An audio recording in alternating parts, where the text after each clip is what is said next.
Well, yeah, welcome everybody who made it today in person, and then also for folks joining later on recording. Yeah, so Hawthorn Farm and Alexia and I, just a little background introduction. Also thank you for that land acknowledgement, Becca, and just want to also acknowledge the Snoqualmie and Snohomish peoples whose territories, traditional territories, overlap very close to this spot. And sometimes it's hard to tell with the lack of historic record exactly which families were using this particular place, but just to acknowledge those folks were here and caretakers since time immemorial, and they're still here and spiritual caretakers of this land, and we're grateful to be here. We are owners of this place, Hawthorn Farm, which comes to us because of the privilege and the status we carry in the way that this society is organized. And we want to acknowledge that first and foremost, and that we consider it a privilege and a duty and an honor to take care of land and take care of community. And so that's what we're doing here. And trying to find our livelihoods in a way that makes sense to our hearts and that enables that to happen for future generations, as far as we can imagine. And so the trees are partners in this journey, really co-partners. They are, I might accidentally use the language of we use the trees, we use this bush for that, we use this for that, but really the trees are living beings who have been here like cedar for many millions of years, and they're partners in this keeping ourselves alive project called a homestead, a farmstead. And Hawthorn Farm owes its life to the trees that live here. We owe our lives to the trees that live here, and we're cognizant of that and in conversation with them as caretakers and as partners, and not necessarily as equals or as people who like necessarily know what's best. We're constantly taking feedback from these beings who keep us alive, the trees. So I want to acknowledge them too, because this is going to be a lot about how to cut them and hack them down and kill them and feed them to our animals. But just to acknowledge that they're also our elders and our friends and our companions and our child care help too. They offer so many things to us, and just to acknowledge the trees as beautiful others in this dance of life, and we bow to them in humbly, really.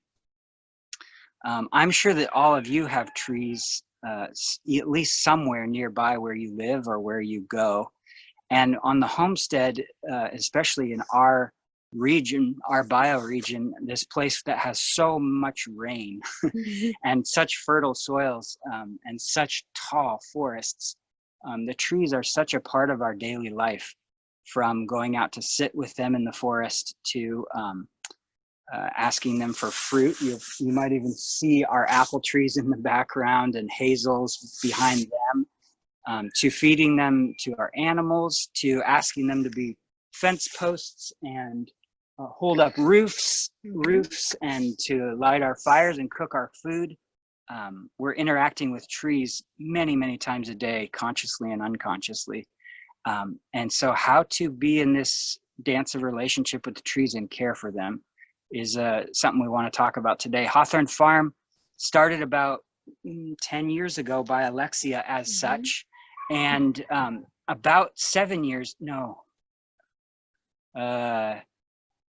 let's see, maybe 8 years ago, we decided to start a challenge. And a challenge is a great way to have fun and what? Move forward. And so the challenge we set for ourselves was, could we eat something from this particular land and from the work of our own hands?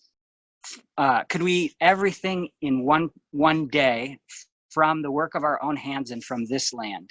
And so we set aside actually 2 days, and we gathered all that we could find in our pantries and in our landscape, and we stayed alive and ate well for 2 full days, eating just what we had stories for, what we didn't buy or get from somewhere else.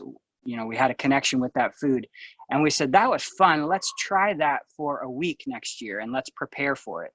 And so gardens were planted and wildlands wandered, and every year for the next 7 years, we continued picking up the challenge little by little until it was a larger challenge. And in 2017, we spent the entire year, a full calendar year of seasons, eating only food that we had the full story of.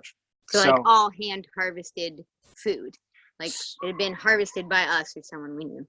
So it was either from this land or from wildlands that we caretake, or from our neighbors' apple trees or grape bushes, or from friends who had gone to Florida and sent us 2 giant avocados in the mail just so we would have something different to eat.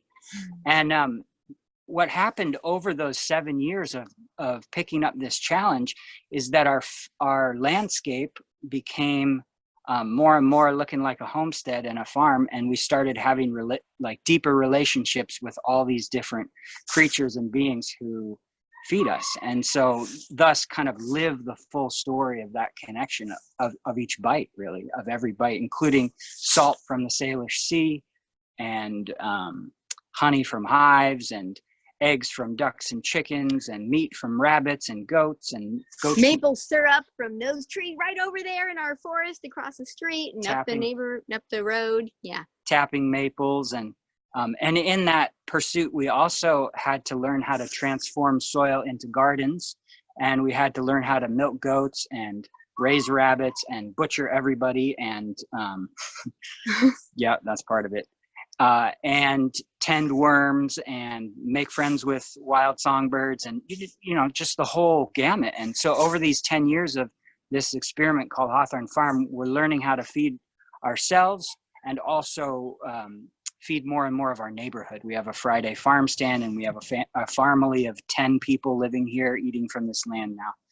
And so we've learned a few tips and ideas and lessons over those 10 years that we're pleased to share in these little presentations with 21 Acres. And so grateful to be invited by 21 Acres to share some of these tips, because it's sort of not worth it if you're just doing it for yourself. To be able to share and pass on and shorten other people's learning journey is what we're all about. So we're going to get a little techie with some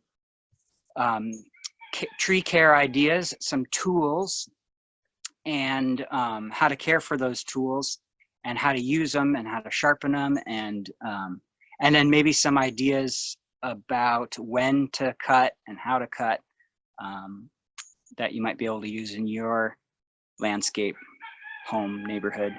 And then also try to have some time at the end to open up for some questions. You want to add anything else? I did a lot of talking. No, it sounds great. I'll mostly be on the camera side of things. Daniel's the ace tool sharpener, and I'll try to refrain from chiming in too much, but I'm just bursting with excitement for you all to get to know your trees. Like, just take a look around you out the window now, and hopefully you can see a shrub and just say hi to that tree, because you might walk out of this class with a new perspective on these amazing creatures living around you. So that's certainly my hope, and I'm excited to dive in. You all too? Great. So a little background on tools, and maybe I'll ask Alexia to, actually we're good for right now. Okay. So tools at Hawthorn Farm, our rule with tools is it should have a place where it lives all the time. We should care for our tools as if they're like part of our body, because they sort of are extensions of our body that are helping us do things we can't do just with our hands. 3, they should always be put away sharp and ready to use for next time, so that whenever anybody goes to grab it, they know where it is and it's ready to use already. Choose the right tool for the job that you're doing, so you don't hurt yourself or the creature that you're working with, or the tool. Also, it should be the minimal we like to keep the minimal amount of tools in the tool shed as possible, so it's less energy intensive maintaining them and purchasing them and getting them. Also, energy conservation is not just about like not being tired at the end of the day, but we also, as people who are living in a homestead, a farmstead, we have to make sure that the calories that we put out are less than the calories we can take in from our landscape. So if we can employ a tool that's going to help us do things in the most energy efficient way possible. And I think a lot of times we also need that to include not fossil fuel based, because fossil fuels are running out, and we're gonna pass the age of fossil fuel probably in my lifetime, if not my lifetime, then in my kids' lifetime, or the future generation, since we don't have children. To also recognize that that's a lot of embodied energy to use a fossil fuel to either do the job or to make a tool to do the job. So we try to buy the best tools that we can and maintain them, and imagine that we're going to pass them on to the next generation in good shape. Velcro sixes. So Alexia there in the background. So I'm going to run through some tools that we use and ways to use them right now. Can you flip the camera? Yeah. Okay. Swooping in on the tool scene. So tools, I like to start even our 7-year-old youth that we teach in classes. A Mora knife, which is a fixed blade knife with a plastic sheath, $15 on Amazon. Don't recommend you use Amazon, but that's a pretty easy place to find one. Mora is the brand. Mora M-O-R-A.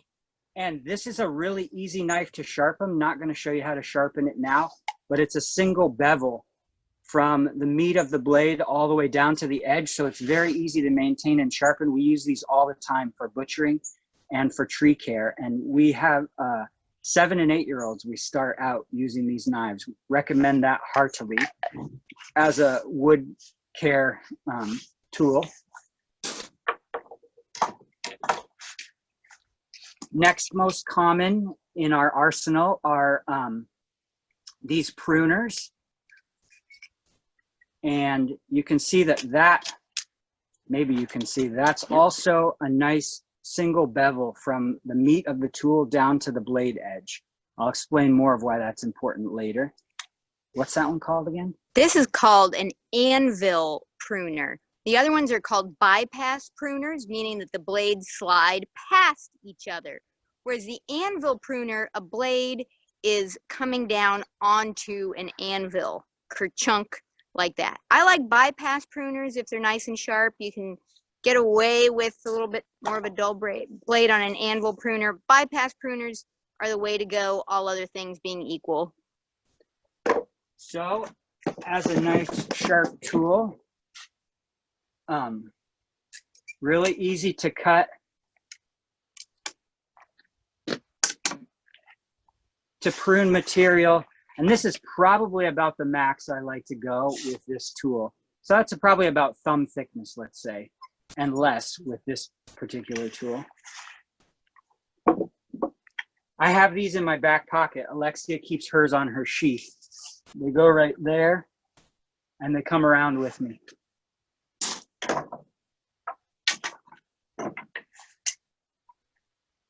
Loppers are a next most common tool that we use quite frequently.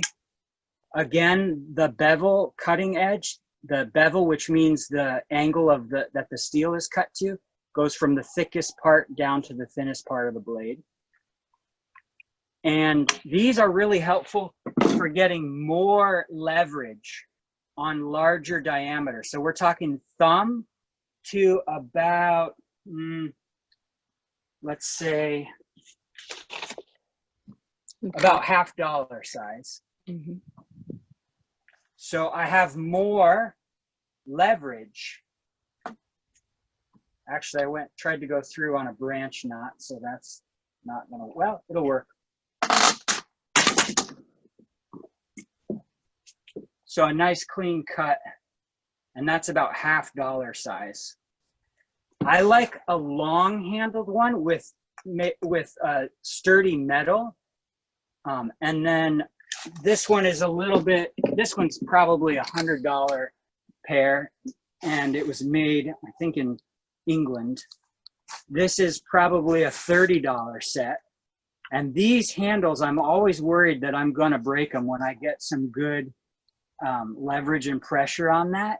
So I actually upgraded and bought these, which you can see have a little bit longer handle, so it's a little bit more leverage, and a sturdier blade. And they're labeled Daniels, do not use without asking. Kind of wore off. So pruners, loppers. These aren't used very much, but these are a hedge trimmer for thinner diameter. That's like trimming a hedge. Or I use them also for cutting thick kind of fibrous weeds too. Like when I'm trimming around and pruning the base, like of comfrey plants that have grown up underneath my apple trees, for instance, or stinging nettle patch that's grown underneath the hazels over there, I'll use something like that.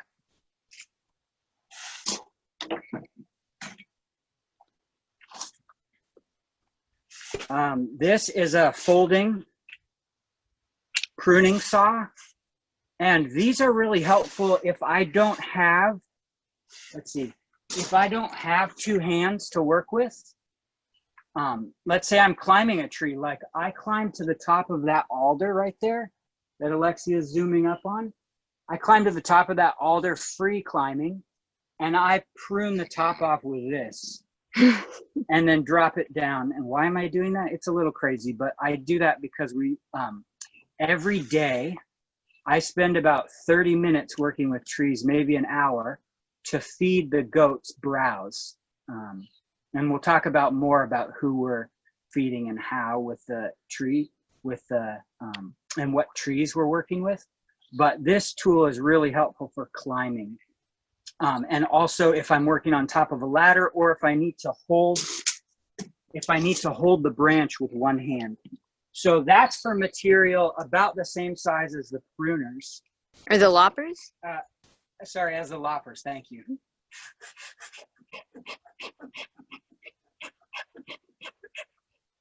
So that cut is about to pinch because of the way I'm holding it. So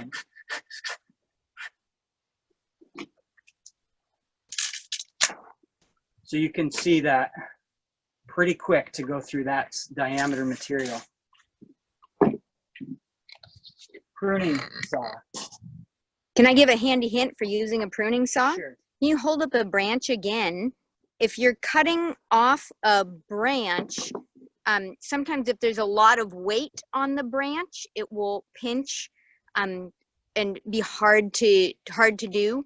So kind of the standard pruning thing is cut off a bunch of the weight of the branch out towards the tip where it's closer, and then you have an easier stub to work with, and you're more likely to get a clean cut off of the tree rather than have a branch split partway through your cutting and peel off bark and hurt the tree where you don't want it to be hurt. Also on heavier branches larger than this, let's say, maybe thumb size to wrist or even larger, what I'll do is start the cut on the bottom side so that it's not going to rip bark all the way down the tree when it comes off. And then I'll finish the cut from the top side.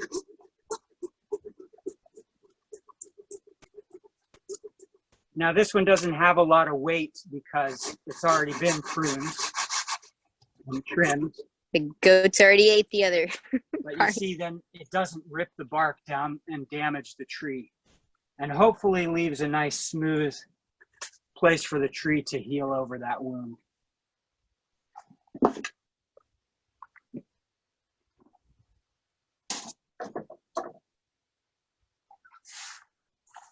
So this is a bow saw, and this would be for material that's even a little bit bigger than wrist thickness. And again, if I'm cutting this branch off of a tree, I'm going to start with a cut on the bottom and then finish the cut down from the top. I'm also going to recommend, if you're doing a lot of work around, if you're doing a lot of work by hand, to have a handy bench like this is also really helpful for so many different things. We have these benches and they got a little handle in there, and we just take this around, and that's a handy workbench, a step stool, something to stand on, something to put your material on. And then also, I should have been demonstrating this before, have gloves on whenever you're working with sharp tools. Put my gloves on. This is a proper way to use a carpentry saw or a bow saw. Have your material up on top of something, and then have a one sturdy foot on the ground, and then 2 points of contact. So I got 1, 2, 3 points of contact, and my material is held really firmly so that the entire force of my cutting stroke is going into the cut itself and is not escaping anywhere else. You know, that energy is all going right into that cut. So, and then I'm going to take long, full strokes with the entire blade. So the entire blade is working, and it's also, wearing equally, so that I use the full life of my blade and all the teeth to honor the material. These are super easy to replace, not very easy to sharpen. The thin metal blade that's in that orange bow of the bow saw. Got it. And if we're working too high above our heads, not climbing the tree, there's these pruners which are attached to a pole. So I can reach up high, put my pruner over the top of a branch, and just gently pull down, and come a little closer, would you? Mm-hmm. And that blade comes and presses the material against the bar, kind of like a little dinosaur. Dinosaur teeth. So that hangs over the top of a branch like that. I mean,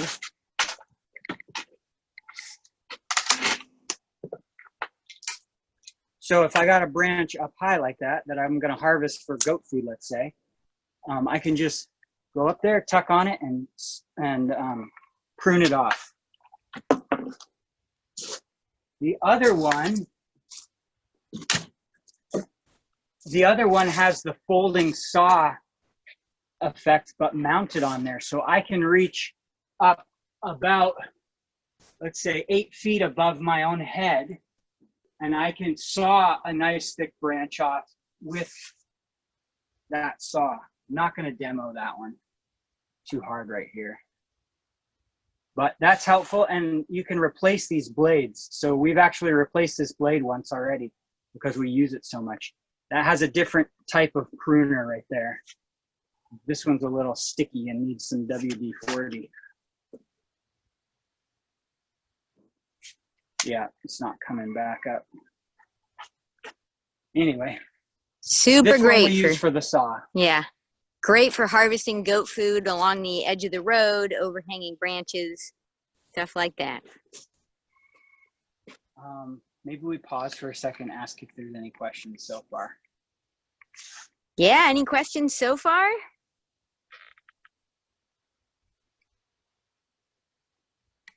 I guess this is so cool to learn the names of the tools because, yeah, I didn't really know where to start in my trimming journey. So you're mentioning, I guess the only ones I have are bypass tools, and all of these, maybe they're all easy to source probably at just like a hardware store. And yeah, I don't know. Thank you just for getting us situated with the tools.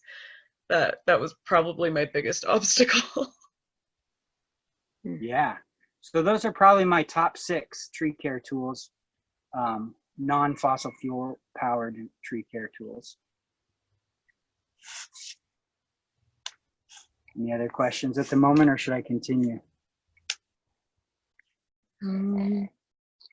Oh, hang on, Don, I think you're muted now. Are you telling us a Oh, so question? I was sitting There you here go. unmuted all that time. I never Yeah. thought about sharpening any of those tools. I've got the loppers. I've got a lot of the same stuff or similar stuff that you've got there, but I've never really even thought about when it gets to the point it just doesn't want to cut anymore, throw them away and go buy a new one. I never really thought about sharpening any of it.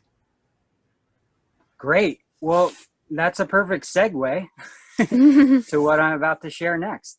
I guess that's the direction we'll go. So sharpening these tools, again, like I mentioned earlier, because of the amount of embodied energy that's in making steel, which is a beautiful and very helpful and very long-lasting material, there's so much embodied energy, and as a society, we've gotten a little frivolous with our fossil fuel use, and so we feel it's an important respect to the amount of fossil fuels left and to the earth herself, to try to get the most use as we can out of everything that we can on the farm. And so that includes taking good care of tools and making sure it lasts until it really, really won't work anymore. And so on these bypass pruners, what's important to know in sharpening a tool is how the bevel works. So the bevel, as I said before, is the angle by which the thick part of the steel comes down and meets the cutting surface, Like becomes the cutting surface. Becomes the cutting surface, because that needs to be as fine as possible, as smooth as possible, and we need to have an even angle along the whole length of it. So let's say I use this over and over again, it's going to start to like bend that thin metal a little bit. And let's say somebody drops it, or it gets used on something that's a really hard material, it might even get some nicks in it. So what I like to do when I'm sharpening a tool is have somewhere that I can make sure, like I showed with the branch, that it's held firmly in place to sharpen. So I actually mounted a bench. I mounted a bench vise on one of our handy little benches, and everybody on the farm practices sharpening all sorts of things. We showed 2 months ago sharpening hoes and shovels and a scythe. But today I've got my tool now nice and held firmly down. Gosh, you can see all of the months of metal filings that have accumulated on this vise, because we're sharpening almost every day, something or other. And when my tool is firmly set, then I have to choose the right file. So this is a lot of different sizes of files, but I think the main thing to know is that the best file to use for taking a lot of metal off fairly quickly is called a double cut flat file, or double cut bastard file, or bastard cut file. And I think those 3 terms should get you right where you need to go when you're buying one of these at the local hardware store, preferably, or Home Depot. And this particular file has a handle built in to it, and this is one of my favorite because it's easy to use because it's already got the handle. But most other files have a tang on it, and what the tang does is it fits inside a handle that you can buy separately and use for a number of different tools. So the handle fits over the tang like that, and then you use the file with the handle. You can also use it without the handle, with just holding onto the file, but there's not as much good grip and purchase when you're putting that effort into the cutting stroke. Because what's happening is these little teeth on the file are cutting the edge of the metal and taking off a bit of it until it becomes a flat plane again. So I need to choose the right file for the blade that I'm sharpening, and so that's why I have a variety here. This one is a little bit of a smaller bastard file. Nicholson is the maker, and it says a mill bastard. So we're gonna probably use this one today. Because that's a little bit finer, like you don't need to take off a lot of metal right now. You're just kind of touching up an edge. Yeah. Great. So basically the metal of the file is harder than the metal of your tool and will kind of grind away the rough spots on your tool to make the tool sharper again. So that's this file mounted in a handle that had this triangular file. Question about what size you might use for loppers and bypass pruners. I would use this size, but this size will also work. So you can see compared to my hand how big those are, or compared to the pruner how big those are. Yeah. This one's a little big. We use this one for the hose and the shovels. So since my tool is being held firmly, now when I'm cutting metal off with the file, I can put all the energy of my stroke into cutting the metal off. And if I'm trying to hold my tool at the same time, while I'm trying to cut it, you see it's not very stable. It's hard to get the cut of that file into my tool if I'm just trying to hold it. So let's say you didn't have a bench vise, you could just kind of clamp it with your hand, or with a clamp like a speed clamp that you might have in your toolkit, which I don't have one right now. Just clamp that tool to the bench, or to the bench in your house, or to some sort of surface like that.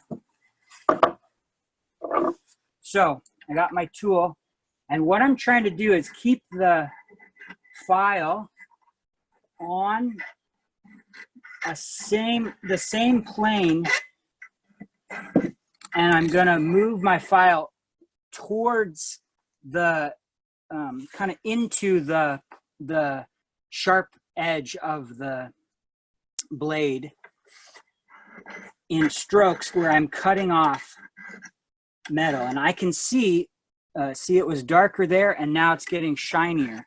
I can see the difference in the appearance of the metal if I'm taking material off.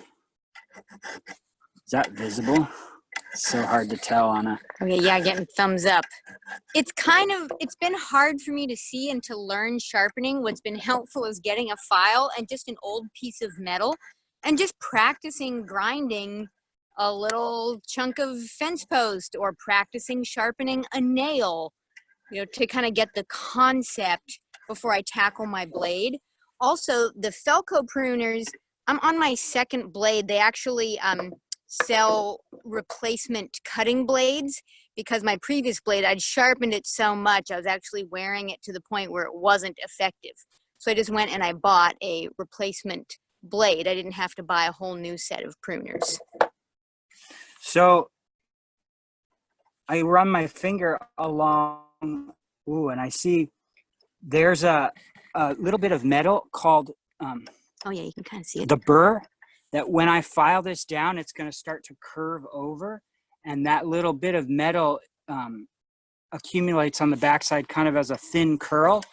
So what I'm going to do is, on the backside of this, I'm going to go really flat and take off that burr. I can actually see it and feel it, but it's probably hard to tell through that. You can see a little bit. Yep. And I feel that blade, and it feels nice. Thin, sharp. Like it would just go right through a maple branch. So let's try the loppers, because somebody might have loppers. So again, I'm going to get my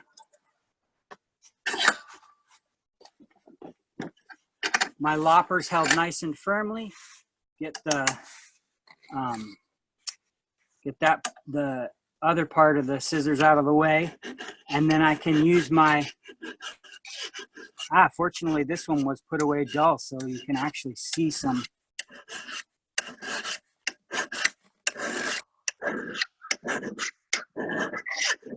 Oh, demoing poor safety. Have a glove on when you're doing this because you can slip and hit your hand. So have a nice thick leather glove on. Can you see that? Is that visible? How much metal that's taking? No, not exactly. But at least the motion is visible, and you can see that it's cutting one blade. Like there's one blade that's the cutting blade that slides past the edge of the other blade, and it's pretty typically just this one that needs sharpening and care. If you start taking metal off the other one, you're creating a gap between your two blades, which doesn't help. It's like having scissors that don't quite meet, the blades don't quite meet. So you're sharpening just one blade, getting it really nice and sharp, and going from there. Yeah, so I can see, and I hope you can too, that I'm getting a nice uniform angle or bevel all the way around, and I'm keeping that bevel about the same thickness the whole arc of this blade, and I'm getting this side down nice and sharp, and I'm not feeling any burr on the back side where the metal is curling over. So that's starting to look really good. This is super satisfying, by the way. I love having a sharp tool because I have to work less hard, and I love putting the tools away sharp so I know that next time I go out, it's ready to go. Yeah. So that's properly sharpened for my liking. Oh yeah, it's a cool. I could even show you it cutting.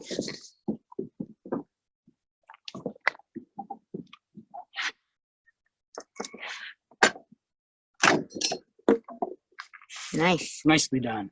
Okay. Is that a little helpful? This one would also work for this size. I don't need to take any more off, but.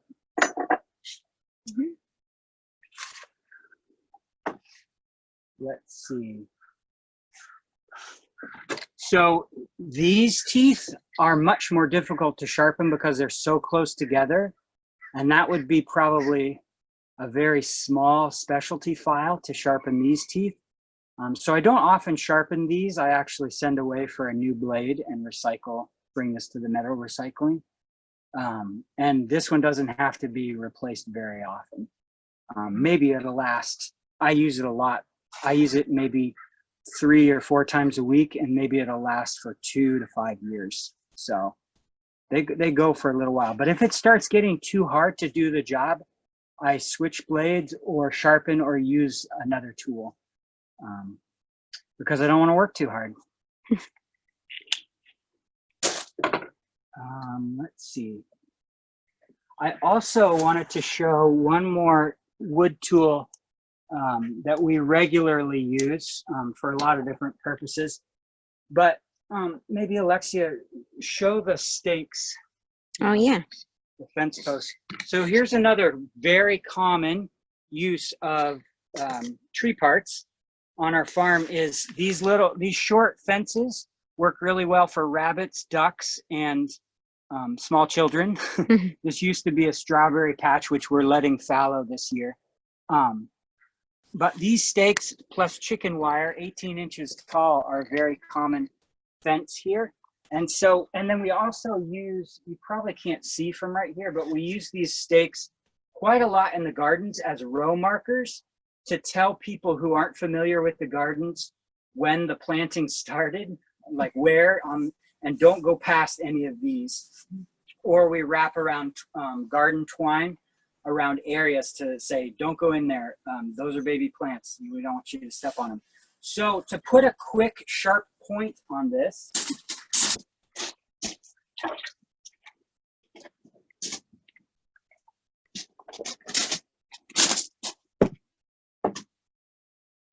I've got my hatchet, which looks pretty good and sharp. And use a chopping block or something that's not concrete or earth underneath your working surface. And then just doing a quick, you can see this is not taking me much effort. The reason I'm out of breath is because I'm talking so much.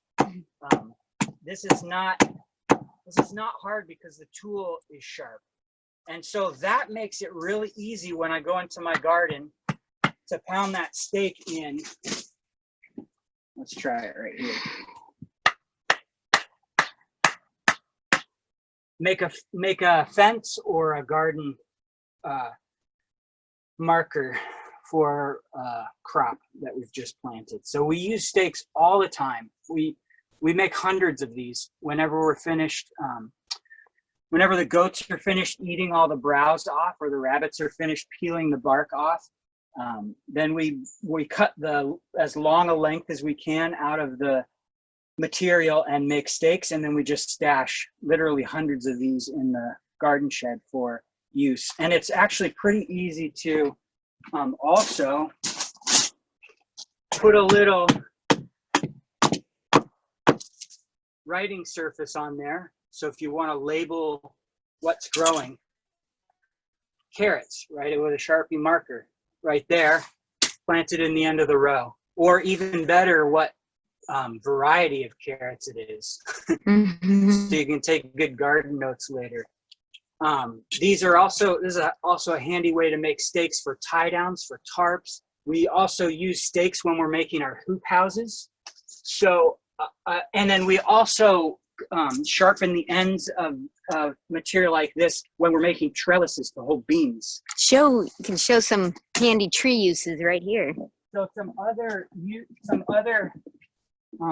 partnership that we have with trees are these willows and bamboo have been harvested long, anchored into the ground with sharp points, and then bent over and tied. And this is currently a giant lattice that's holding up beautiful beans. So the beans are planted at the base of each of these poles, and then they're pole beans. So they climb up, use up all this real estate, this in the air real estate for gathering sunshine. And then we get a crop of buckwheat underneath, which is also helping cover crop and is also giving us a food crop. So we've got stakes that we've harvested from the land. These willows were willows that we planted, and the bamboos were also bamboo that we planted. And bamboo and willow both love to grow really fast and furiously, and they're going to take over unless you prune them back. And show the wood buildings from right here, you can also see a trellis over there that is holding up a net that's covering blueberry bushes. You can also see a trellis that's fencing and a hog panel that's held up by stakes pounded in the ground. So there's two more uses. And you also might be able to catch right on the edge the wooden stakes that delineate the garden pathway right there. Also, right behind me, you can see how poles have been used as rafters and as posts and as bracing. And this is all wood that was harvested here on this farm. And here's a board that was harvested here that was cut in half. But we're not talking about chainsaws today. And then we use wood to cook pizzas in that pizza oven. Yeah, so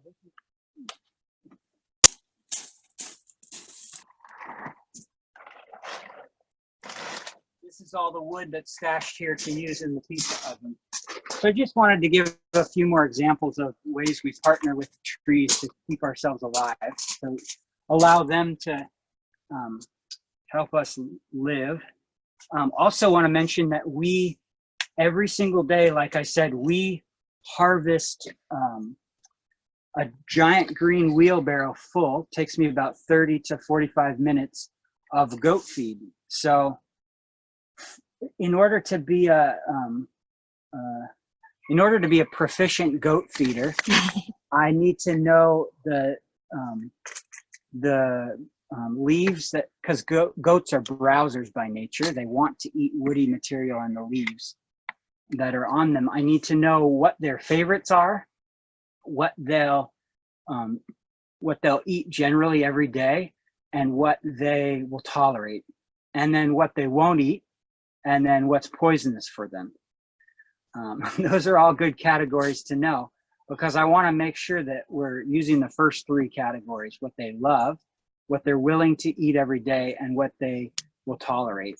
And so I feed them a lot of food every day. And so we're harvesting from the trees sunlight calories that are hitting this land.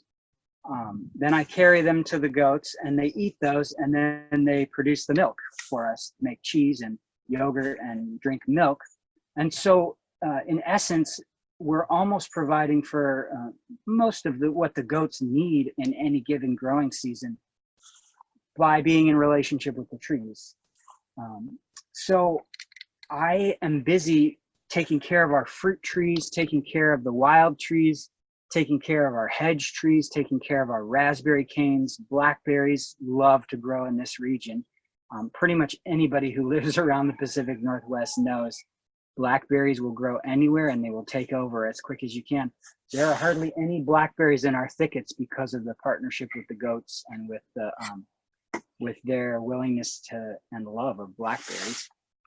Also, wanted to mention we feed our rabbits trees every day. Every day they either get needles, or they get branches with leaves on them, or they even get the leftover branches from the goats, which we feed into their cages. And it's a supplement. It's a beautiful free supplement that they get another use out of by eating all the bark off, sharpening their teeth. See those rabbits? Oh yeah, I can show you the rabbits actually. They've been hiding here all along. So here's the trees, the branches we were just working with. And you can see they're out here in this grow out pen to graze the lawn, basically. And in order to supplement their diet of feed, pelletized feed and lawn, we give them woody plant material, because we have to provide everything that they're not able to get on their own, because they're in this cage for their own safety too. And so as you can see, these ones are already starting to nibble the bark off that big leaf maple. And those ones are starting to work on that plum branch right there. Cuties. They're Yum. also a little shy to be on camera, so. Yeah. Okay, how much time do we have left? Okay, 5 minutes left. That means we're gonna have to wrap it up and ask if there are any more questions before we wrap it up for the day. Maybe we could put that back on the, Yeah. and flip it around.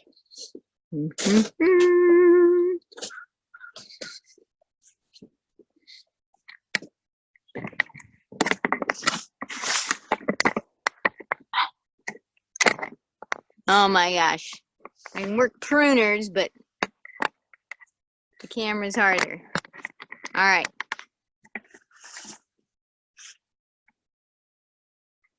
Any more questions or comments, thoughts? You can just unmute yourself and ask away. All right, Don. So when it comes to, pruning, trimming, and that kind of stuff, there's really no particular time of the year that's better than others. Well, I mean, you're doing a lot of trimming and pruning. You're feeding your critters with it, and it sounds like, obviously they eat year round. But if it was, more for like an aesthetic type thing, trimming back I don't have anybody to feed my bushes to, but so Right. it trims and goes to the curb, but so really any time of the year would be suitable. Mail. Do a quick life cycle of a tree. Yeah, so it kind of depends on what your goals with the tree, and not all tree species are the same depending on what you want. Like behind me, I've got some hydrangeas, and we've pruned those pretty hard, but they only bear flowers on the second year wood. So if we prune them super hard, they won't give us flowers the next year. Okay. What I've heard experienced fruit tree people say is, yeah, okay, late spring is the best. There are two best times to prune your fruit trees. There's late winter, early spring, or whenever you actually get around to it. Those are the best times to prune your trees. Yeah. Pruning trees during their growing season will tend to keep that tree smaller and stunt it a little bit. Pruning a tree when it's dormant will tend to send more energy up into the branches. Because if you think of the tree as storing sunlight, gathering sunlight, gathering sugars, and storing them in its roots, if you then cut off a bunch of that tree when it's dormant, it still has the energy captured by a larger leaf surface down in its roots. So it will be able to send a lot of energy up to grow. So yeah, we just kind of walk around pruning and nibbling a lot all over the course, all throughout the course of the year. But, pruning judiciously during the growing season, if you want to keep trees growing smaller, is pretty good. Now because sometimes, like I mentioned, when you prune a tree, it gets a big growth response to it. So you'll have to sort of research your individual species. And also, when you're pruning, a nice thing to do for your trees might be to, instead of sending that to curbside, is to snip up the branches a little smaller and put them around the base of the tree so that those nutrients stay cycling through that plant. I'm not sure of the aesthetics, I can't make any aesthetic calls on your property there, but that might be something else to think of. Whenever a tree is putting out plant material, those are nutrients, that's energy that is coming out of the soil underneath that tree too. Right. So just another thing to keep in mind as you prune. Yeah, I guess that's fairly vague, but just to give you a sense of like the energy moving in different parts of the tree at different parts of the year. Yeah. That's good. I appreciate that. Mm-hmm. Good answer. All right. And then, it always depends on climate, bioregion, and species. So something like the black locust, which we've planted, which is an introduced tree, we can hack that down like right at chest level, and the next growing season, it's just going to put so much out, and the same with a plum. But if I did that to a Douglas fir, a fragile tree, it might not have that same response. It might just keel over and be like, I'm done.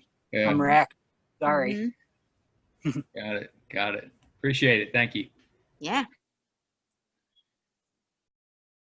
Other questions? Questions or comments? I've got a question. Mm-hmm. Thank you. This was such a great presentation. It's beautiful. And really informative.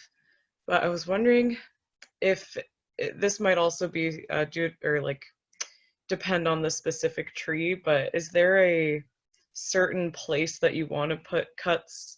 That's basically the only thing I know is there's a good place to put cuts and a bad place to put cuts, but I don't know which is which or if that's actually true. Right. Again, it also depends on the tree and how it's growing. A few general rules. Are you talking about fruit trees? Is that something you're interested in pruning? Yes, and I guess any tree. I worry about cutting things, but I know I need to because they're growing so far into the yard. But I'm worried like if I cut it wrong, it'll look ugly or stop growing in that certain area when I want it to grow back again a little bit. It's kind of more for like aesthetic little shrub Yeah. things. Okay.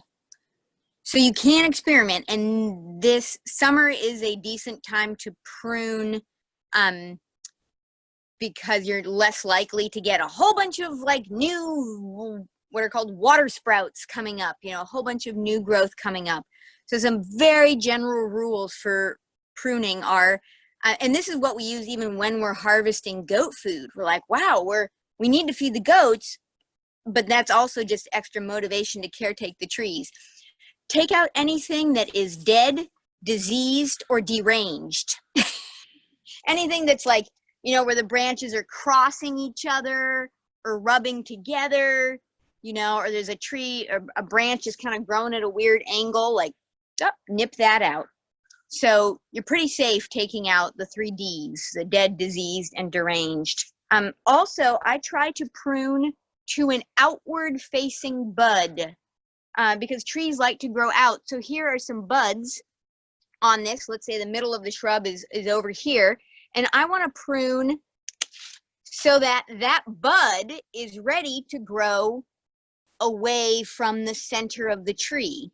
If I prune to an inward facing bud, then I'm going to have a branch growing in towards the middle of the tree, which doesn't work aesthetically or long-term for the tree. So prune to an outward facing bud.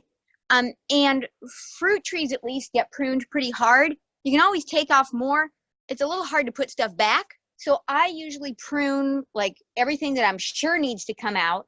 And then I step back and I watch it for a while, and I come back the next day and maybe I take out another little nibble. So there's no need to do it all at once. You can just start small and see how things go from there. And the kind of awful visual that I've heard for pruning a fruit tree, at least, is if you're looking at the bare branches, would you be able to throw a cat through those branches? Is there enough room that you could fling a cat through there? And so that also helps me get a little bolder about taking out more. Yeah. And then also the best place to not put branches is where I'm going to use my scythe later. Yeah. So when I'm mowing the lawn with a scythe, if somebody left branches on the lawns and pastures, just worked my scythe. So we pile up branches in brush piles, and then we cover them over with soil or wood chips. And then later on, we do plantings in those brush piles. Or we find a place where that's naturally a dip in the soil, and we pile branches there. And then it's starting to raise the topsoil over time. Yeah. So I don't think, like, it's not going to hurt most of the trees that we have here to put the branches right underneath it, because it's going to be shedding branches in a natural cycle of its own accord, and they're going to fall down and disappear or turn into the soil, which is then feeding that tree. So we need to return fertility to the soil that's giving the fertility to all the woody plants. Mm-hmm. So it's good to pile them up, add more wood chips, but I think maybe you're worried about like encouraging certain things by putting a tree underneath that are deadly to the tree. Well, that was so helpful to consider, like rebuilding the topsoil. Thank you. And thank you also for that beautiful explanation about like, yeah, exactly. Not to worry as much, I guess, about cutting. I just don't want to cut it so far back that I'm like sad about it. So starting with those 3, just like if it's dead, or did you say the 3 Ds? Was that the? Yes, Yeah. dead, diseased, and deranged. Yep. Dead, diseased, and deranged. Yes, I'm gonna follow that first. That makes sense, and then just see where it goes from there. Thank you so much. Mm-hmm. Well, I think we've gone for our hour, probably a little bit more. So maybe we should call it a wrap for now. Would encourage folks that are listening later, or folks that made it to this call, to please send your feedback to 21 Acres about this presentation and about presentations you'd like to see in the future from us or from other presenters. That really helps tailor the programming to fit what people are interested in, because we need to disperse as much knowledge about care of places as we can, as quick as we can. So please do give feedback and questions and interest for later. Thank you so much, everyone. Thank you, Alexia and Daniel, and thanks everyone who joined today. Yay. Thanks, 21 Acres. Great to see you all. Thank you, Becca. Nice to meet you, Rhianne. Mhm.